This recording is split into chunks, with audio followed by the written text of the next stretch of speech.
ചിരി.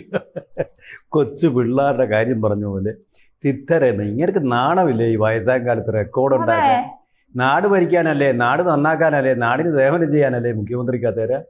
അല്ല വല്ലവന്മാർക്കും കയറി റെക്കോർഡ് ഉണ്ടാക്കാൻ വേണ്ടി എന്നെ ഭരണഘടന എഴുതി വെച്ചിട്ടുണ്ട്. എന്തെന്നാ ഇയാൾ ഈ പറയുന്നത്? ഇയാളുടെ ഭരണഘടന ഇയാൾ റെക്കോർഡ് ഉണ്ടാക്കാൻ വേണ്ടിയിട്ടാണ് ഇയാൾ ഭരിക്കണമെന്ന് പറഞ്ഞിട്ടുണ്ട്. ഇതാണല്ലോ ഇയാൾ ഉയർത്തി കാണുന്നത് ഭരണഘടന, ഇന്ത്യൻ ഭരണഘടന. ഇങ്ങനെയാണ് നിങ്ങളുടെ നേതാവ് ഉയർത്തി കാണിക്കുന്നത്. ഇതിനകത്ത് എവിടെയാണോ ഇത് എഴുതി വെച്ചിരിക്കുന്നത്? എന്തുവാണ് ജനങ്ങളുടെ മേലെ ഈ കുതിര കയറുന്നത്? കർണാടകത്തിലെ ജനങ്ങൾ നിങ്ങൾക്ക് റെക്കോർഡ് ഉണ്ടാക്കി തരാനുള്ള കളിപ്പാട്ടുണ്ട്. എന്തോ ഇയാൾ പറയുന്നത്? ഒരു മര്യാദ വേണ്ടേ? ജനാധിപത്യം, ജനാധിപത്യം, we the people of India. അതുകൊണ്ടാണ് ഞാൻ പറയുന്നത് എനിക്കും കൂടെ അവകാശപ്പെട്ടതാണ് ജനാധിപത്യം. അല്ല മുഖ്യമന്ത്രിമാർക്കും മന്ത്രിമാർക്കും മാത്രം, ബ്യൂറോക്രാറ്റുകൾക്കും മാത്രം അവകാശപ്പെട്ടതാണ്. എനിക്കും കൂടി ഇന്ത്യൻ പൗരനാണ് ഞാൻ. അതുകൊണ്ടാണ് ഞാൻ ചോദിക്കുന്നത്. വി ദ പീപ്പിൾ, അവർക്ക് വേണ്ടിയിട്ട്.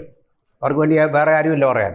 അതുകൊണ്ട് നിങ്ങളെന്തേ കാണിക്കുന്നത്? റെക്കോർഡ് ഉണ്ടാക്കാൻ വേണ്ടിയിട്ടു. ഇത് ശുദ്ധ തട്ടിപ്പാ തന്നെ, എനിക്കറിയാം. ഇയാൾ ഫ്രോഡ്, അങ്ങേയറ്റത്തെ ഫ്രോഡാണ് ഇയാൾ. മൈസൂരു കണ്ടില്ലേ? മൈസൂരു അവിടെ ഫ്ലാറ്റ് ഉണ്ടാക്കാനുള്ള സ്ഥലം, അതിന് വേണ്ടിയിട്ട് സ്വന്തം ഭാര്യയുടെ പേരിൽ, സ്വന്തം പേരിൽ, കുടുംബത്തിലെ ഓരോ അംഗത്തിൻ്റെയും പേരിൽ ഒക്കെ തട്ടിക്കൂട്ടി എടുത്തില്ലേ?